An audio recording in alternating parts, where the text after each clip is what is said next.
Looking at our world from a theological perspective. This is the Theology Central Podcast, making theology central. Good afternoon, everyone. It is Sunday, November the 27th, 2022. It is currently 3:56 p.m. Central Time, and I'm coming to you live from the Theology Central studio located right here in Abilene, Texas, where I have that bad feeling. Oh, I do. I kind of paused there when I gave you the date. Welcome, everyone. Good afternoon, everyone. It is Sunday, November the 27th, 2022. I kind of stumbled when I said it, and then I was like, okay, it's 3:57 p.m. Central Time. And the reason I have that bad feeling is because of the number on the calendar. This is the time. I just don't like this time of year. I don't like this time of year as a Christian. I know that sounds crazy. I know that as a Christian, this is the time of year that maybe, I should be happy and celebrating and everything should be wonderful, but I just don't like this time of year for a number of reasons. I could go into all of the reasons, but for me, I'll just give one right now. This is where I look at the calendar and I'm like, oh no, it's another year is about to end. Before I know it, it's going to be the end of another year. And for this year, it'll be the end of 2022. And I'm going to be looking at 2023. And so I start thinking, to myself, okay, spiritually, what did I do in 2022? Spiritually, what did I accomplish in 2022? What did I accomplish in all of my preaching? What did I accomplish in all of my teaching?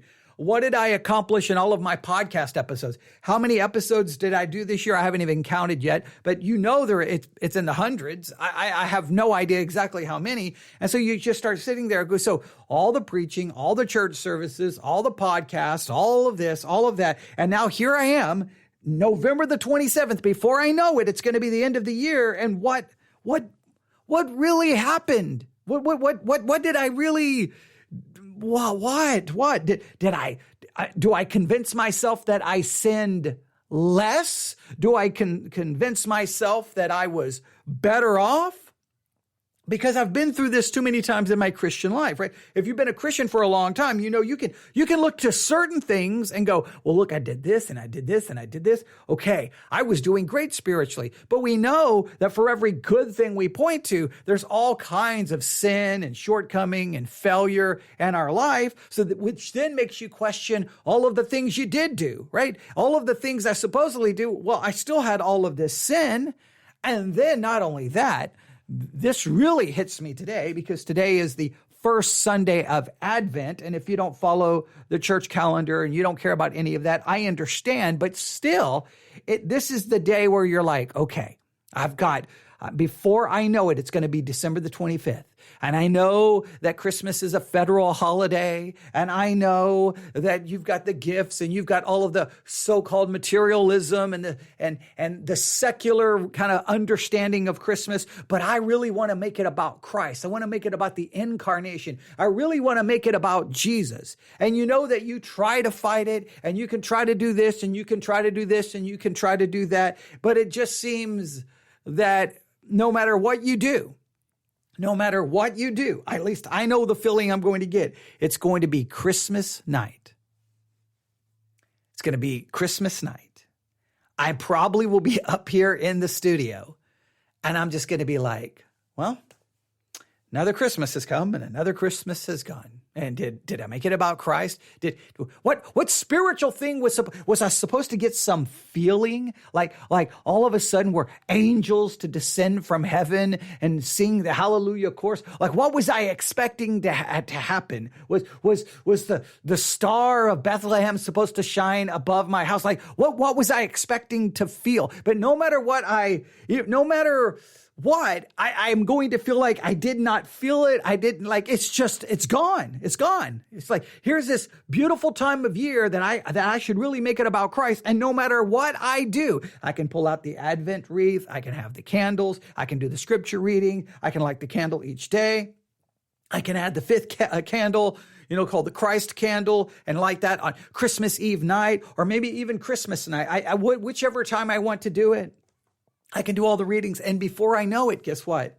It's Christmas night and it's over. It's over. So I pack up the Christmas wreath, put up the Advent candle or the Advent wreath and the Advent candles, put it all away, and then it's just, well, you wake up and it's the next day. And then the next thing you know, you're celebrating the end of a year and the beginning of a new year. And it just sometimes feels like, what did I get from it? What was I guess we're always chasing some kind of feeling, right? Some kind of emotion to get something out of it. That's one of those things about the holidays. It's like, okay, what am I supposed to feel? What is it supposed to be? And at least for me, maybe I'll overanalyze it. Maybe I'll become too philosophical. I understand it, my own issue, but I'm always like, well, it's over.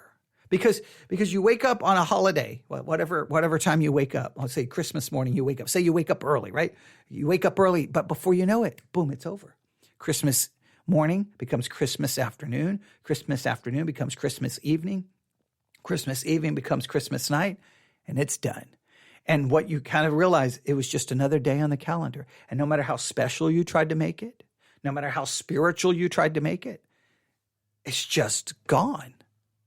So this is that time of year where I start questioning everything I've done spiritually. And again, what am I supposed to feel when I get to the end of the year? Is there supposed to be like, oh, I feel it? Like, if you've been listening to this series on the presence of God and today's focus in our talk about Exodus 33 and 34, is my face supposed to be glowing like Moses? Like, what am I supposed to feel exactly when it gets to the end of the year spiritually? What is it? Because I think what we always get to the end of the year and we look back and we see, I failed here and I sinned here and I struggled here and I didn't do this and I didn't do that and I didn't put God first and I didn't love God first. And so then we turn around, we're like, okay, it's 2023. We got a new year or whatever year it is. And okay, I'm going to get me a notebook. I'm going to get my Bible. I'm going to do devotionals. I'm going to do, and we get all excited at what we're going to do. And then, 1 month into the year, 2 months into the year, we're right back and kind of to our same routine. And then next thing you know, we're going to be at the end of 2023 going, what did I do? Do you ever go through these cycles of like, what? It's November the 27th. What am I supposed to feel today? First day of Advent. Thanksgiving is over, right? Thanksgiving is over. Did I thank God enough? Did I do enough devotionals on Thanksgiving? Did I listen to enough sermons on it? Oh, and now it's the first Sunday. Do I need to listen to a bunch of sermons about Advent and light the what's called the prophecy candle and remember and start reading the prophecies from Isaiah and that he offers hope in a time of darkness? I know all the right words to say. And listen, there's nothing wrong with that. I love the Advent wreath and the Advent candles. I would strongly recommend that. I would strongly recommend it. I would. If you have time today, go out and get the wreath and the candles right now and start making it a practice between now and Christmas. Do whatever you can, but it's just no matter what we do, it's just going to be over.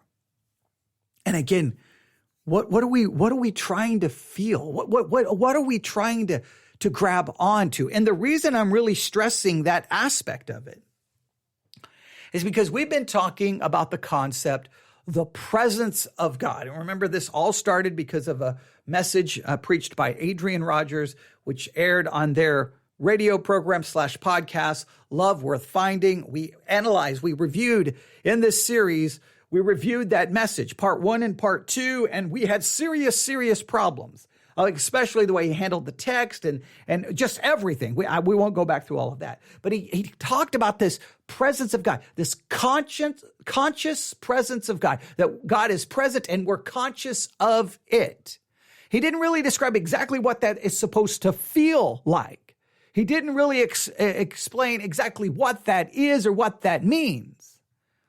But it's a common It's a common phrase used by many Christians, this idea of God's presence, God's presence, God's presence, God's presence. You'll go into some church services, and when they do the worship service, feel the presence of God. Don't you feel the Spirit was present? The presence. God is present. His presence is here. I don't know. It's used so frequently. People will tell you they supposedly feel something, but I think a lot of times I'm just like, what? Okay, what exactly is supposed to be going on here right now? How am I supposed to do this? So we didn't even really get a chance to delve into that question because we have been still working on Exodus 33 and 34. And I wanted to do a Today's Focus episode, but it's already 4:00 on a Sunday. So it would be weird to do a Today's Focus. So we'll return back to Exodus 33 tomorrow morning. But what I wanted to do is while we were reviewing those messages for Adrian Rogers and Practice the Presence of God, and remember there's a famous book written by Brother Lawrence on practicing the presence of God. We will need to talk about that at some point. But in the midst of all of this, I noticed that the Christian Post posted an article on November the 25th entitled 5 Things That Hinder the Presence of Christ. 5 things that hinder the presence of Christ. And I'm like, okay, we've got, when everywhere you look, the same subject keeps coming up, that's a pretty good sign that you're like, you know what? I may not be interested in this subject, but everything around me keeps pointing me to it. So I'm just going to jump in with both feet and see where we end up. Maybe it'll be wonderful. Maybe it will be great. Maybe you won't even understand my struggles. But when I hear that term, 5 things that hinder the presence of Christ, I'm like, so, okay, what do you mean hinders the presence of Christ? Like, what happens? Like, Christ is present, but then he's no longer present. So in other words, he leaves or he's present, but I no longer know he's present. Like, what? How do I know he's present? What does it feel like?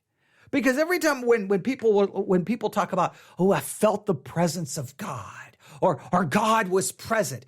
When I go, so what was going on?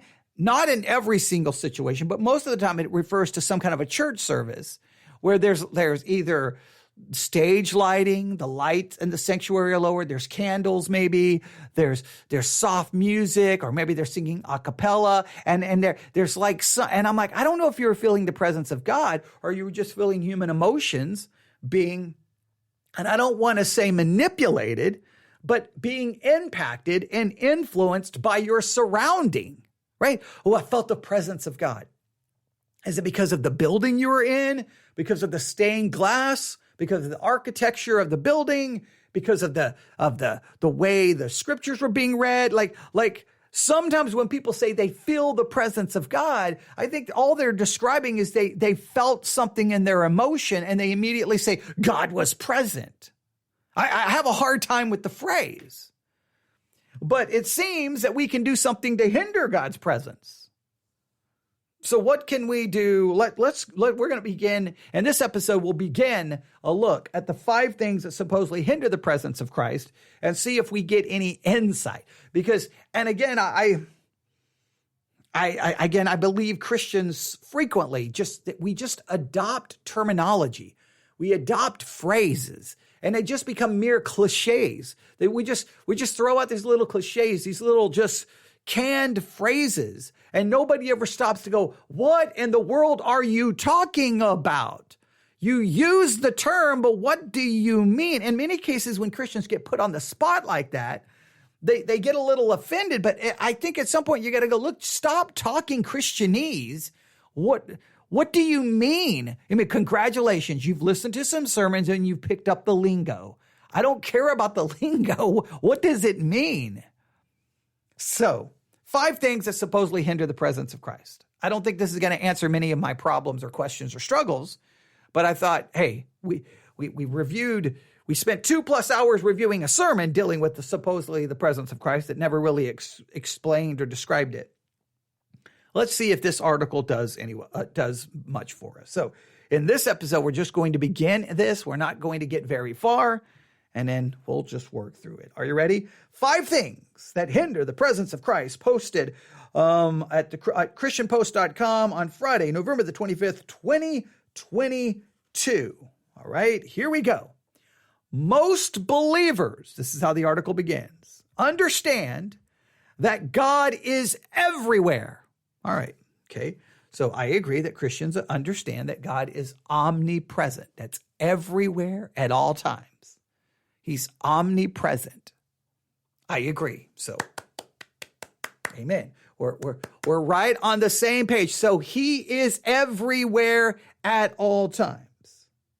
However, the very next, then they have a comma. Most believers understand that God is everywhere, comma, and then you know the next word. But, now as soon as that but is placed there, you know that in a sense negates everything that comes before. Okay, he may be everywhere at all times, but, cancel that out.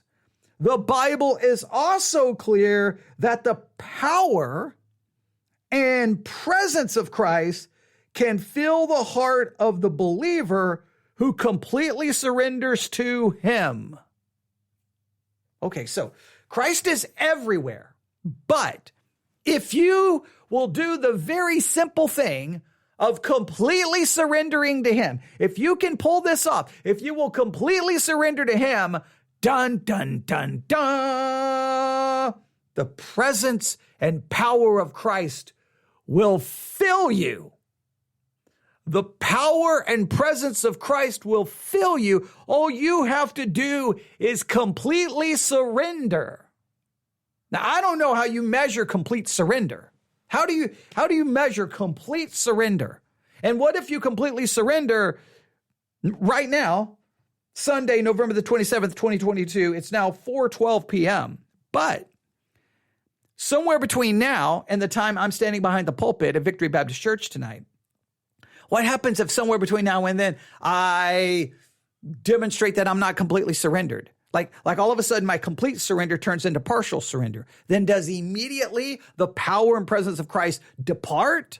And then I've got to find a way to surrender again to get it back. This can't be a perpetual thing. It's got to be constantly in fluctuation. So what does complete surrender look like? That's the real question. Really, the question in this article isn't the 5 things that hinder the presence of Christ. The real question is complete surrender. What does complete surrender to Christ look like? That's the $1 million question. In fact, we almost need to do another series. But we won't. We're going to address it here because this is where it's being addressed. If you want to feel if you want the power and presence of Christ, now I don't know what you can do with that power. If you can have the power of Christ, that would be omnipotence, right? Because he is God, he is deity. So you would have the power, the full power of God, omnipotence. I guess. I don't know what that means. You can have the power of God. So I can do anything? I can raise. Yes. No. Maybe, kind of. I don't know. But you can get it. But just remember, I can get the power and presence of Christ. Now, he's everywhere. He's already present everywhere. So this is a special kind of presence. This is a special kind of presence. All I have to do is completely surrender. Now, I don't know who does the measuring. But I really would like to know, what does complete surrender look like? What is complete surrender? I don't know if I'm almost positive that there are some famous books written in church history that attempts to answer what complete surrender looks like.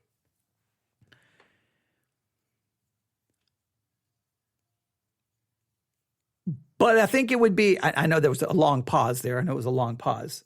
But it's a long pause because I'm just trying to really, how would we calculate it? How would we quantify it? How would we understand that, hey, but supposedly all you got to do is completely surrender. So, So we need to write down, what is complete surrender? What is it? Is it even possible? Remember, it would be weird because if I could completely surrender to Christ, it seems that would indicate that I've completely surrendered my sinful nature. And can you completely surrender your sinful nature to Christ? I don't think that that's even humanly possible. I don't even think this is possible, but okay. Unless you say complete surrender and then you water that down to such a degree that people can actually do it. And then you would have to question, well, is that complete surrender? They go on to say, his presence changes everything. So it's no secret why the enemy of our soul wants to hinder his presence and power in our life. So here's the way it works. Okay, God is everywhere. All right. Now, here's the thing.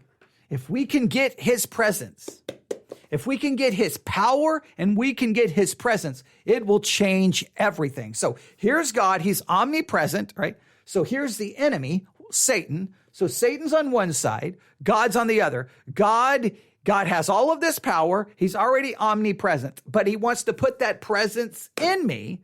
He wants to give that power to me so that I can be completely changed, right? However, Satan is there like, oh, no. We got to stop that. We don't want them to get that power. We don't want them to get that presence. So the soul will do everything it can, or the enemy of our soul will do everything it can to hinder that from happening.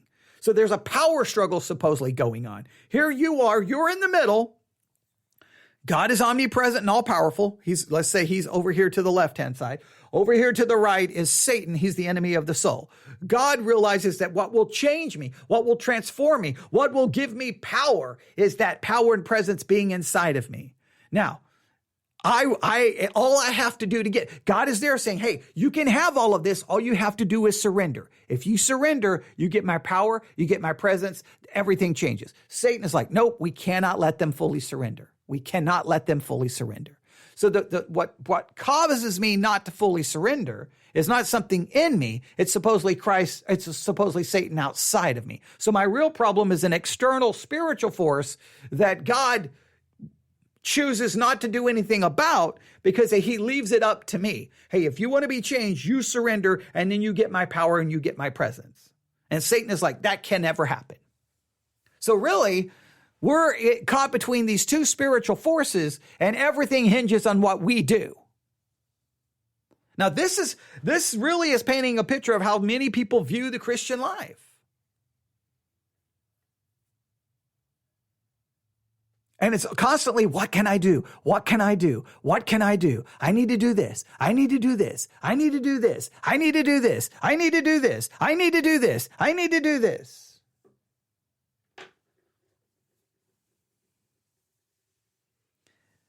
That first paragraph, so much there. That's just, I'm going to look something up here. I'm going to look something up. Because I'm thinking of a famous Christian book. Is it called Absolute? Hang on. I'm going to go to books. Is it called Absolute Surrender? Yeah, by Andrew Murray. I knew it. It's called Absolute Surrender by Andrew Murray. All right, I'm gonna read this to you. Absolute Surrender from Andrew Murray. I knew that there was a book on this. This is what it says, and you can get it for free for your Kindle, or for 99 cents for your Kindle. I apologize. I desire by God's grace to give you this message that your God in heaven answers the prayers which you have offered for blessing on yourselves and for blessings on those around you by this one demand. Are you willing to surrender yourselves absolutely into his hands? Every one of us is a temple of God in which God will dwell and work mightily on one condition: absolute surrender to him. God claims it. God is worthy of it. And without it, God cannot work. I knew this is where this article was coming from. I knew it. I just could not remember the name of the book at the beginning. And then all of a sudden, I have to look it up. So just hear this, okay? You can have blessings on yourself. You can have blessings on others. You can have absolute answer to prayer. And all that you have to do is completely surrender yourself to God. And then he will work mightily in you. The reason God is not working mightily is because we have not completely surrendered. This thinking is like built in to modern day Christianity. And it's right here in this article in the Christian Post. So if you think about it, before we even look at the 5 things that supposedly hinder the presence of Christ, according really to Andrew Murray and a lot of people, a lot of this thinking, and it seems to be once again implied here in this article at the Christian Post is that basically you cannot have the presence of God and you cannot have the power of God until you completely surrender. Once you surrender, you can have it. Now, have you heard this kind of teaching? And if you had, well, how did you process it in your Christian life? Let me read this paragraph again. Most believers understand that God is everywhere, but the Bible also is clear that the power and presence of Christ can fill the heart of the believer who completely surrenders to him. I mean, that is clearly whoever wrote this article was influenced by Andrew Murray's theology. Whether they know the name and whether they know the name of the book, Absolute Surrender, they've heard the teaching somewhere. His presence changes everything. So it is no secret why the enemy of our soul wants to hinder his presence and power in our life. So it almost like they're formulating this kind of formula. The formula is this: Christ will give me his power and his presence if I completely surrender. But even if I completely surrender, then there are 5 things that will come to try to hinder that presence, remove that presence, so I have to remain in a state of being completely surrendered. The minute I lose that completely surrendered state, I lose his power and his presence. So the formula is I've got to get the power and presence through complete surrender. And then I have to be aware of the things that will come to try to hinder that presence. But if I'm completely surrendered, I don't know how anything then could hinder that. There's so many questions here. So in a roundabout way, we've stumbled into what is complete surrender. Now you say, what does this have to do with the beginning of this podcast episode? It has everything. Because at the end of the year, remember I talked about this time of year, I start getting kind of bothered. I get to the end of the year and guess what? I start looking. And a roundabout way, I kind of look at it, not using their terminology, but I'm kind of like, okay, it's the end of the year. What did I do spiritually? I won't use the term, was I completely surrendered? But it'll be like, did I do this? Did I do this? Did I do this? Did I do this? Did I do this?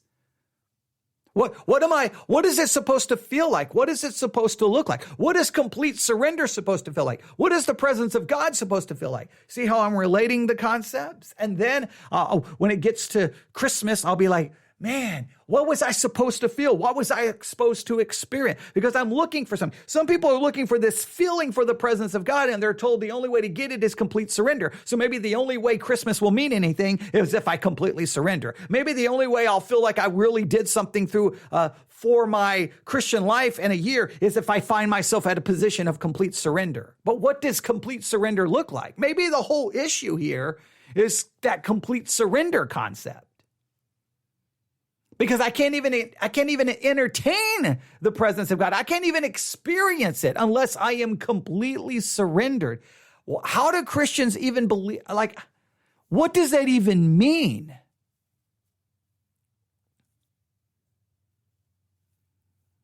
I think we've stumbled upon a teaching within the evangelical world that I'm not going to say it directly traces back, but it's greatly influenced by Andrew Murray's book, Absolute Surrender.